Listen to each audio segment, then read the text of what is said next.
অবসরে যাওয়ার পর আরও এক শীর্ষ পুলিশ কর্মকর্তার প্রশ্নবিদ্ধ সম্পদের তথ্য এবার সামনে এসছে। ডিএমপির সাবেক প্রধান আসাদুজ্জামান মিয়া সম্পদ গড়েছেন রাজধানীর বেশিরভাগ নামি দামি এলাকায় এবং এর নথিপত্র পেয়েছে চ্যানেল 24। আসাদুজ্জামান মিয়া কিভাবে এত সম্পদ গড়লেন সেটি দুদক অনুসন্ধান শুরু করলেও তা বেশি দূর আগায়নি। তবে এবার সংস্থাটির আইনজীবী বলেছেন ছুটির পর অনুসন্ধানের সিদ্ধান্ত নেবেন তারা। রিপোর্টে বিস্তারিত।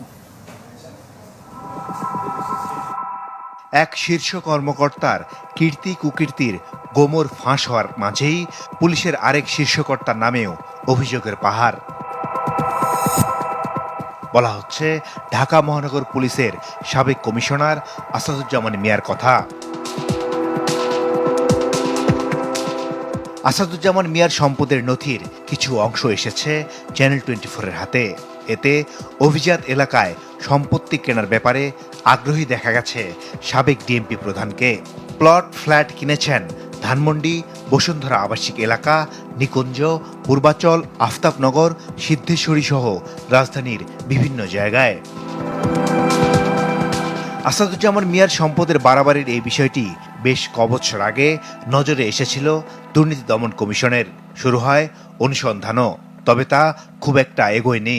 অনুসন্ধান না আগানোর পেছনের কারণও খুব একটা স্পষ্ট নয়।